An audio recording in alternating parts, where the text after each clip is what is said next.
સાહેબ તમે વિચાર કરો કે તમારી ખુદની પત્ની જો જ્યારે બીજા વ્યક્તિને પ્રેમ કરવા મળે એટલે તમને કેટલું દુઃખ લાગે છે, પણ તમે વિચાર્યું છે કે જ્યારે તમે લગ્ન કરીને લાવો તે દિવસો કેટલા ખુશીમાં જતા હતા અને આજે કેટલા ખુશીમાં છે એ તમારે નિર્ણય કરવાનો છે। આખી મોટિવેશન તમને આપવાનું છું, બસ વિડીયોમાં ધ્યાન આપજો।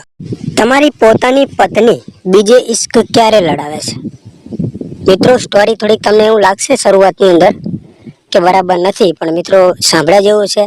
જે મેં તમને ટોપિક વાત કરી કે આપણી પોતાની જ પત્ની બીજે ઇશ્ક ક્યારે લડાવે છે અને એના કારણો શું શું હોય છે એના ઉપર મિત્રો આજે તમને એક મોટિવેશન તમને આપું છું। તો મિત્રો જીવનની અંદર આપણે જ્યારે લગ્ન કરીએ છીએ ત્યારે તમને ખ્યાલ જ છે કે કહેવત પણ છે કે નવું નવું 9 દિવસ, એવું પણ એક કહેવત પણ છે, પણ એક તરફ સાચી પણ પડે છે અને એક પર જૂઠી પણ પડે છે। એ તમારા સંબંધ ઉપર જાય છે। હવે તમે મિત્રો જ્યારે લગ્ન કરો છો તમે ખુદ એક મનથી તમારા મનથી વિચાર કરજો।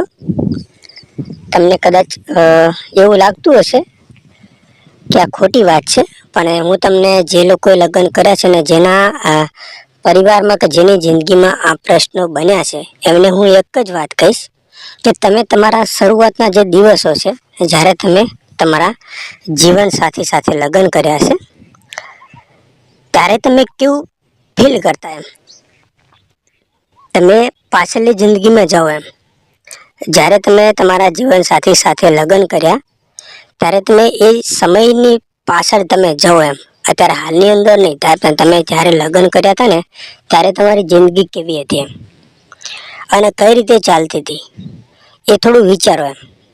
અને આજે પ્રોબ્લેમ બની, મેં તમને ટોપિક વાત કરી કે આપણી પોતાની પત્ની બીજા સાથે ગેરસંબંધ ક્યારે બાંધે છે, તો આ મિત્રો ધ્યાન આપજો કે ભૂલ બંનેમાંથી એકની હોય છે અને આમ જોવા જઈએ ને તો બંનેની પણ હોય છે।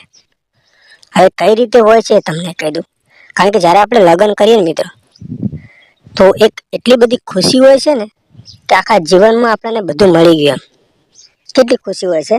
જેમને લગ્ન કર્યા હશે શરૂઆતના દિવસોની અંદર એમને તો ખબર જ હશે કે એમને કેટલી ખુશી મળી હશે એમ, કારણ કે એ દિવસો એવો હોય છે ને કે જિંદગીમાં આપણને બધું જ મળી ગયું હોય એમ શરૂઆતના દિવસો, પણ ધીરે ધીરે ધીરે ધીરે ધીરે જેમ જેમ દિવસો જાય છે ને તેમ તેમ તમારાથી તમારા પત્ની અને તમે ખુદ થોડા થોડા થોડા થોડા છે દૂર થવા માંડો છો। કયા કારણોથી?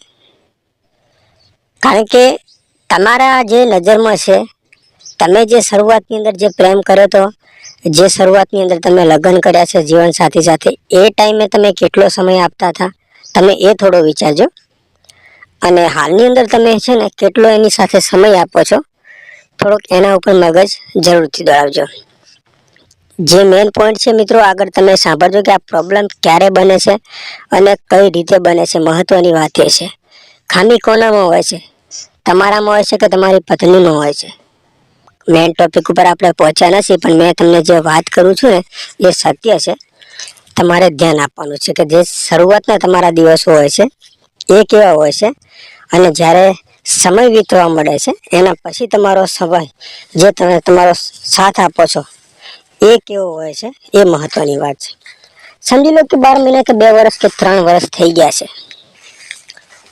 ત્યારે તમે એને સમય નથી આપી શકતા, એને તમે સમય નથી આપી શકતા, પણ હા એ જ સમય જો તમે અત્યારે પણ એને આપો ને તો તમારી જીવનમાં એ જ મિત્રો કોઈ ટેન્શન જ ના હોય। જ્યારે તમે શરૂઆતની અંદર તમે એને જીવનસાથી તરીકે બનાવીને લાવ્યા હોય ને ત્યારે જે મોટિવેશન કે જે તમને તમારી જિંદગીમાં જે ખુશી હોય ને એ જ ખુશી તમારી સાથે હોય, પણ આપણામાં પણ એક ભૂલ હોય છે કે જે ભૂલ આપણે હાથે કરીને કરીએ છીએ। શરૂઆતમાં તમે સમજી લો કે આપણે કોઈ પણ આપણી જીવનસાથી સાથે કેટલો સમય આપતા હતા, કઈ રીતે સમય આપતા હતા એ મહત્વની વાત છે। એ જ સમય જ્યારે આપણી પોતાની પત્ની સાથે ના મળે તો તમે એક ખુદ વિચાર કરી શકો છો મિત્રો કે આ જે છે ને જ્યારે તમે ખુદ સમય એની સાથે નથી આપતા ને ત્યારે જ્યારે એને જે જુએ છે ને એ એને ટાઈમ ટુ ટાઈમ ના મળે ને ત્યારે એ બીજા વ્યક્તિ સાથે ઇશ્ક લડાવે છે મિત્રો, એ આપણી ભૂલ છે। અને બધાની વાત પણ આપણે નથી કરતા, બધા એવા વ્યક્તિ પણ નથી હોતા, બધા અલગ હોય છે, બંનેમાં ફોલ્ટ હોય છે. કારણ કે બંનેમાં એટલે કારણ કે તમારા જીવનની અંદર તમારા ખુદની સાથે તમારી ખુદની પત્ની હોય છે ને, તે છતાં તમે ખુદ પણ મિત્રો અલગ છોકરીને પસંદ કરો છો અને એની સાથે ઇશ્ક લડાવો છો, ત્યારે પણ આ મોટામાં મોટી પ્રોબ્લેમ થાય છે. પણ હું એક જ તમને કહીશ કે તમારા લગ્ન કર્યા પછી ભલે તમે લગ્ન તમારા નથી થયા ત્યાં સુધી તમે તમારા જીવનમાં ગમે તે કરો, ગમે તેટલા જગ્યાએ ઇશ્ક લડાવો, ગમે તે કરો, એનાથી કોઈ મતલબ મહત્વની વાત હોતી જ નથી. કોઈ ટેન્શન પણ નથી હોતું કે કોઈ પ્રોબ્લેમ પણ નથી હોતી.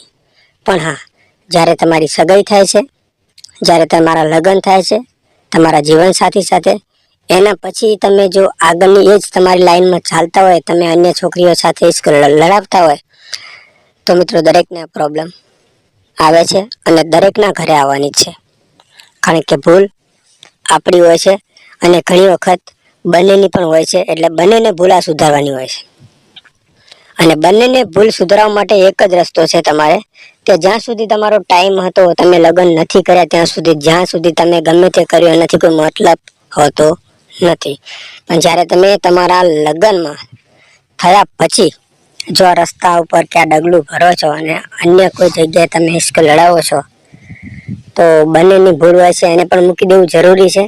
અને તમારા જીવન સાથી સાથે તમે ટાઈમ નથી આપતા, તો આપણી પોતાની જ વ્યક્તિ બીજે મિત્રો ઇશ્ક લડાવે છે, એ પણ નક્કી છે, એ પણ ભૂલ આપણી જ છે.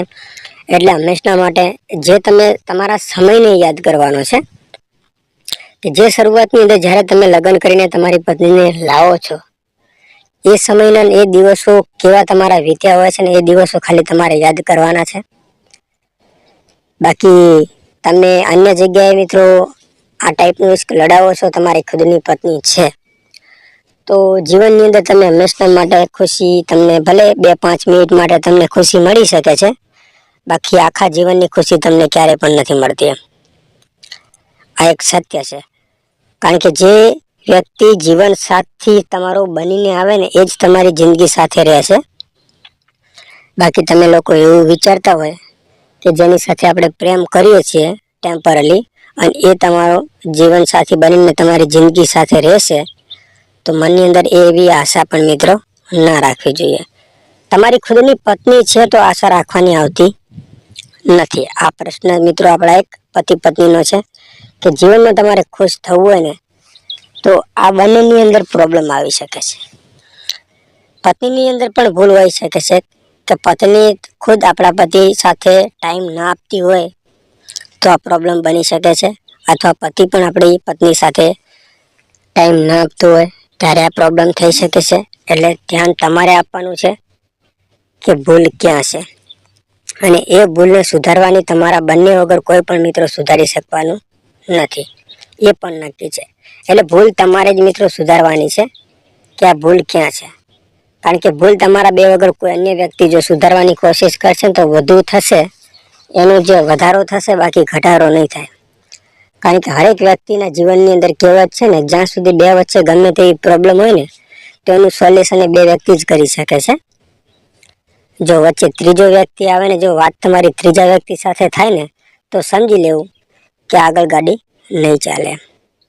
એટલે બહુ જોઈ વિચારીને મિત્રો ડગલા આગળ ભરો, અને જે પણ તમે કંઈ કરો છો, ભલે તમારા સમયના જે તમારા સમય હતો એ પ્રમાણે તમે જે પણ કર્યું હોય બરોબર છે, પણ હું એક જ કહીશ કે તમારા જ્યારે લગ્ન થાય છે, તમે પહેલી રાત, બીજી રાત કે ત્રીજી રાત કે 15 દિવસ તમે તમારી પત્નીને કેવો સમય આપો છો એને યાદ કરજો. અને અત્યારના હાલના સમયની અંદર તમારા ઘરની અંદર જે આ પ્રોબ્લેમ આવી છે, તો પ્રોબ્લેમ કેમ આવી છે, કયા કારણે આવી છે, અને આપણે એની સાથે શું ખોટું કર્યું છે ત્યારે આ પ્રોબ્લેમ આવે છે, એ તમારે વિચારવાનું હોય છે. કારણ કે આ બંનેની આપણા બંનેની વ્યક્તિની વાત છે ને, બીજા વ્યક્તિને ત્રીજાને ખબર ના હોય, એટલે સુધારવાનું પણ આપણામાં જ હોય છે, બીજાનામાં નથી હોતું. તમને કદાચ મિત્રો કહાની જેવું નથી, આ સ્ટોરી ટાઈપનું આપણે નથી, પણ એક સત્ય ઘટના છે કે આ પ્રોબ્લેમ ક્યારે બને છે એ તમને મેં કીધી છે. બાકી તમારા મગજની અંદર એવું લાગે કે નહીં સાચું છે, તો એક સારી કોમેન્ટ કરી દેજો કારણ કે આ પ્રોબ્લેમ ક્યારે અને કઈ રીતે બને છે તમને મેં કીધું છે. જ્યારે આપણે ખુદ આપણી પત્ની સાથે સમય નથી આપી શકતા ત્યારે એક પ્રોબ્લેમ બને છે. બીજા નંબરમાં કે તમે ખુદ એ જ લાઈનમાં હોય જે તમારા લગ્ન પહેલા તમે બીજી લાઈનમાં હતા, એ જ લાઈનમાં તમે તમારા લગ્ન કર્યા પછી પણ હોવ છો, ત્યારે પણ પ્રોબ્લેમ આવી શકે છે. એટલે જીવનમાં ખુશી તમારી પત્નીથી જેટલી મળે ને એટલી બીજી વ્યક્તિથી ક્યારે પણ મળવાની નથી. એક નક્કી રાખવાનું, કારણ કે જે તમારી પત્ની છે, જીવનની સાથી બનીને તમારી સાથે રહેશે, અને જે તમારો પ્રેમ છે એ તમારી સાથે કોઈ દિવસ રહેવાનો નથી. બસ એને સમયથી મતલબ હોય છે. એટલે ખાસ ધ્યાન આપવું, પત્ની હોય એ ગમે તેવી હોય પણ આપણી પોતાની પત્ની છે ને આપણી સાથે જીવન સાથી બનીને રહેશે.